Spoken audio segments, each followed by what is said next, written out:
This story begins in 1942 when Japan launched its attack on Pearl Harbor in the United States. After that attack, America officially entered World War II and was determined to take revenge against Japan at any cost. As part of that effort, several U.S. Navy torpedo bomber aircraft were sent deep into the South Pacific to destroy Japanese submarines operating in the region. One of those aircraft carried 3 crew members: Pilot Harold, Bombardier Tony, whose job was to release the bombs, and radio operator Gene. While returning from their mission, their aircraft flies high above the clouds, but they lose their way mid-air. At the same time, their fuel tank is slowly running empty. Gene repeatedly tries to establish radio contact to ask for directions, but due to poor signal clarity, he cannot hear responses properly. Suddenly, he begins picking up Japanese voices on the radio. Realizing the danger, he disconnects the radio wires and attempts to send a message using Morse code instead, but their fuel continues to run dangerously low.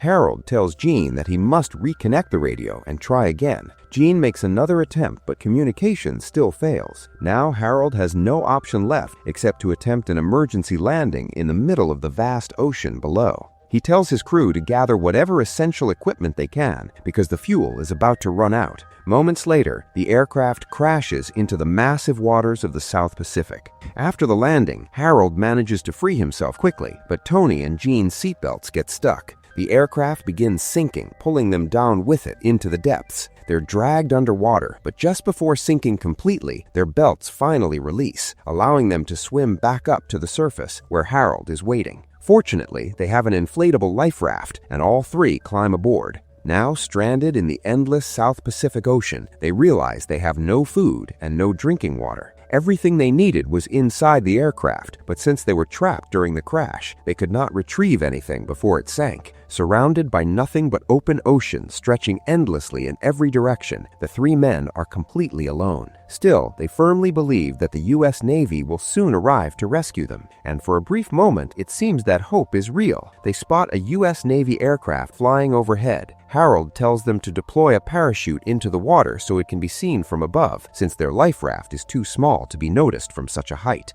But the parachute went down with the aircraft. They also do not have a flare gun to signal their position. Desperate, the 3 men wave their life jackets and shout as loudly as they can, trying to attract attention, but the aircraft is too far away to notice them and eventually flies off. Harold, the pilot, realizes what just happened. He says that plane had come looking for them, and that was probably their last chance. Tony refuses to believe it, saying the Navy cannot just abandon them in the middle of the ocean, but Harold explains that search teams do not keep returning to the same location again and again. Now, if they want to survive, they will have to find a way out on their own. Deep down, Harold, being the most experienced among them, understands that they are truly stranded. He tells everyone to remove their shoes because this journey is going to be long. All 3 take off their shoes, but the life raft is so small that there is no space to store unnecessary items. Harold says they will have to throw the shoes away. Reluctantly, Tony and Gene toss their shoes into the ocean, realizing that their fight for survival has only just begun. Harold, however, does not throw away his shoes. Seeing this surprises both Tony and Gene.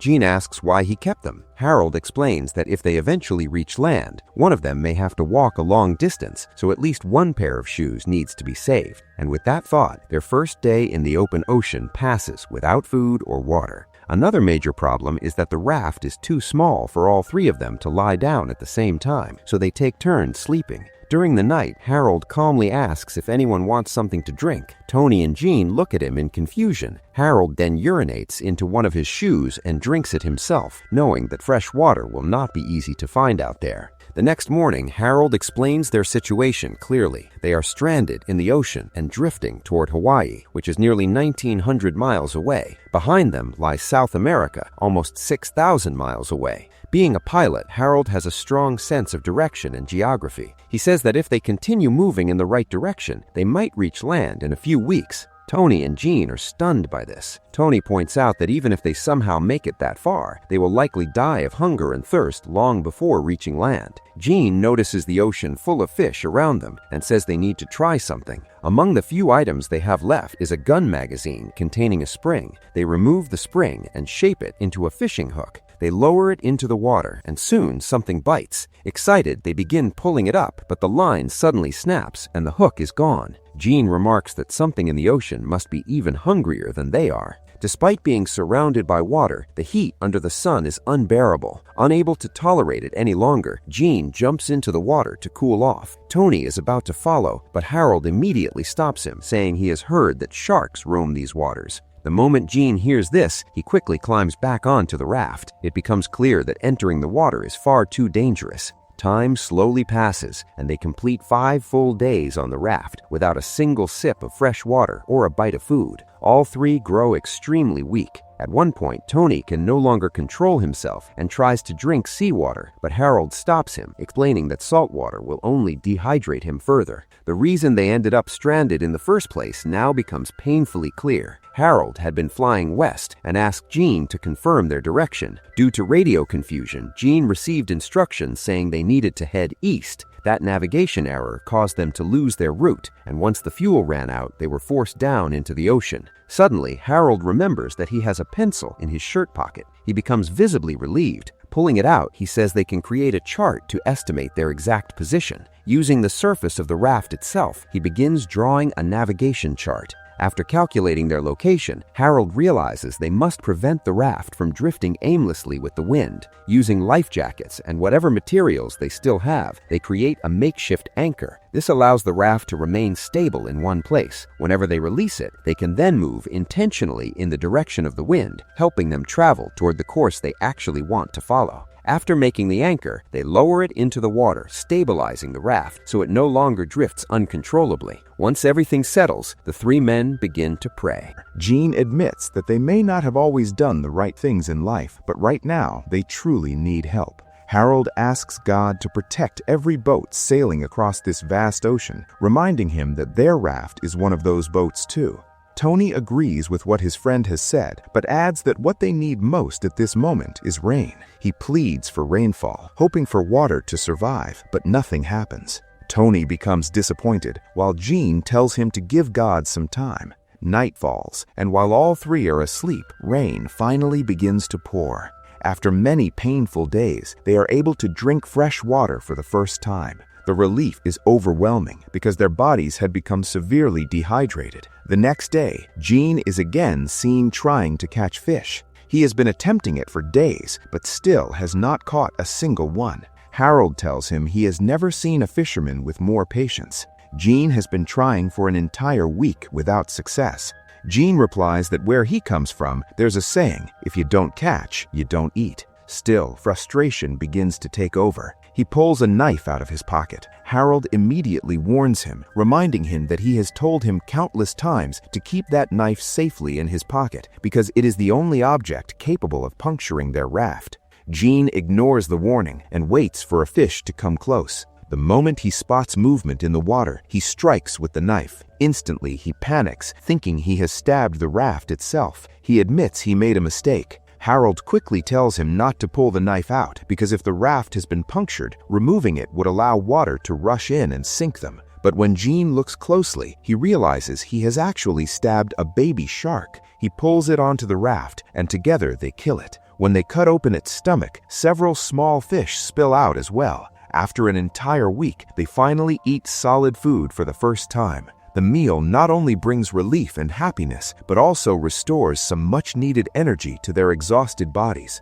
Harold begins talking about home, saying his wife will probably be very angry with him when he returns. He then asks the others if they are married. In truth, the three men barely knew each other personally before this ordeal. Tony says he is not married but has a girlfriend. Jean says he has neither a wife nor a girlfriend. Tony jokingly tells Jean that when they get back home, he should date his sister because she is very beautiful. While they are talking, they suddenly notice several sharks circling their raft. The blood from the baby shark they had killed had spread into the water, attracting them. For a tense moment, the sharks move around the raft, but fortunately, they do not attack and eventually swim away.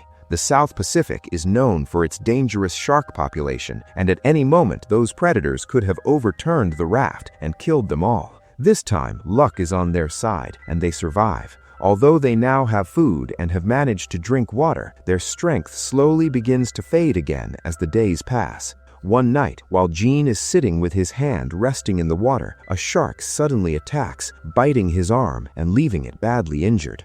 Gene is fortunate that the shark attack does not seriously damage his arm. Sometime later, Gene notices something in the distance. He believes he can see an island ahead and excitedly points it out to Tony. But Tony tells him there is nothing there and that it is only an illusion. By now, exhaustion and dehydration are beginning to affect their minds, and all three of them are experiencing strange dreams and hallucinations. On the 15th day, Tony is holding his gun when Gene quietly asks him to hand it over without making any noise. Tony passes him the gun, and Gene notices a bird sitting right on their raft while Harold is still asleep nearby. Gene carefully fires a shot. The bullet hits the bird, but it falls into the ocean instead of landing on the raft. When Harold realizes they have actually managed to hit a bird, he immediately jumps into the water and swims toward it. As he reaches the bird and grabs it, he suddenly notices a shark approaching from behind. Harold quickly turns back and rushes toward the raft. Just seconds before the shark can reach him, he climbs back onto the raft and the shark passes beneath him. Harold narrowly survives, and once again they have food. In 15 days, this is only the second time they have managed to eat. However, as the days continue passing, the mental strain becomes worse. Their thoughts grow unclear, and strange dreams continue to haunt them. Soon, 20 days pass at sea. One morning, Harold wakes up and notices that no one is on watch duty. No one is observing the wind direction as instructed. Furious, he reminds them that he had given clear orders. Gene responds bitterly, saying there is nothing left to watch anyway. According to Harold's calculations, they should already have reached the island by now. Gene demands to know where that island actually is. Harold admits that he only has a rough picture of its location in his mind. Hearing this shocks both Tony and Gene. They realize Harold is not even certain about their destination. Gene angrily blames Harold for everything, saying they were forced to land in the ocean because Harold lost track of their position in the air. He had flown them too far away from their ship, pushing them out of communication range, which is why radio contact failed. Harold finally admits the truth. While flying, he had briefly fallen asleep for seconds. By the time he woke up, they had already drifted far off course and were completely out of range. With no idea where they were and fuel running out, they had no choice but to crash into the ocean. Now it becomes clear that the entire situation began because of Harold's mistake. Overcome with guilt, he apologizes to both of them, tears filling his eyes. But regret changes nothing. Gene picks up the map Harold had drawn earlier on the life jacket and says this chart is now their only hope of getting back home. At that moment, Harold comes up with another idea. Using Gene's knife, he cuts apart his shoes and turns the soles into makeshift paddles so they can steer the raft in whatever direction they choose instead of drifting helplessly. Trying to lift the mood, Tony jokes that whoever spots land first will be treated to dinner by the other two at any restaurant he chooses once they get home. But their journey is far from over. Several more days pass, and now they have spent 30 days in the open ocean. By this point, they barely have the strength to speak. Hunger, thirst, and exhaustion have drained all motivation from them. That same night, rain begins falling again, giving them another chance to collect precious drinking water. But soon, they notice a massive storm approaching. The waves grow violent, and they are caught directly in their path. The storm overturns their raft, and Tony, who does not know how to swim, disappears into the raging ocean. Moments later, they realize that Tony has surfaced on the other side of the overturned raft. With great effort, they manage to flip the raft back upright, and one by one climb aboard again. Somehow, they survive the violent storm.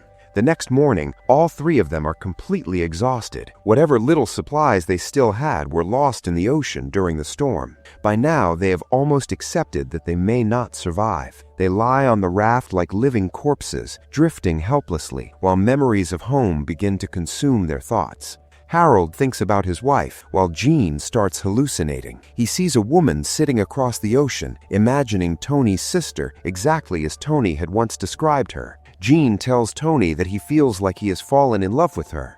Tony weakly jokes that the two of them would make a great couple someday. Hearing this conversation fills Harold with guilt and sorrow. He quietly says that he never imagined things would end this way and asks them to forgive him. Deep down, he blames himself for everything that has happened. But then Tony, struggling with all his remaining strength, manages to sit up. He says they have already come too far to give up now. He begins paddling the raft with his hands. Seeing him refuse to quit, Harold and Jean also force themselves to sit up and start paddling alongside him. No matter how much they try to motivate themselves, their bodies have almost no energy left. After 34 days at sea, they are barely alive. Speaking itself feels impossible. In that weakened state, Tony says he had a dream about a lush green field. Harold replies that he has seen the same dream twice. Soon after, Harold begins drinking seawater, convinced that he is not going to survive anymore. At that very moment, Jean, lying in front of him, suddenly says he can see something green ahead. The three men slowly lift their heads and look forward. What they see is real, an island. Instantly, a surge of energy and hope returns to them. After 34 unbearable days in the open ocean, they have finally reached land. Using whatever strength remains, they push the raft toward the shore with their hands. Moments later, all three collapse onto the beach. After more than a month, they finally touch solid ground again, and the feeling brings overwhelming relief. On the beach, they notice two small huts and begin moving toward them. Their unimaginable journey finally comes to an end on February 20, 1942, when they reach a place known as Puka Puka Beach. They survived because even through the harshest conditions, they never lost hope. Hope is what teaches a person to fight, to move forward, and to endure when everything seems lost. That determination is what ultimately saved their lives. In the end, it is revealed that the three men had traveled more than 1,000 miles on that tiny raft. Harold Dixon was later honored by the Navy for his leadership and courage during the ordeal, although he never piloted an aircraft again afterward. Tony eventually recovered and continued his career in the Navy. When he passed away in 1986, his ashes were scattered over the ocean. Jean also continued serving as a radio operator during the war, and in 1946 married Tony's sister, Frances. The story concludes with a real photograph of the three survivors, reminding us of the incredible struggle they endured during those 34 days at sea. This was the true World War II survival story of Harold Dixon, Tony Pastula, and Jean Aldrich, three men who fought against impossible odds and lived to tell the tale. Hopefully, you found this remarkable true story meaningful and inspiring.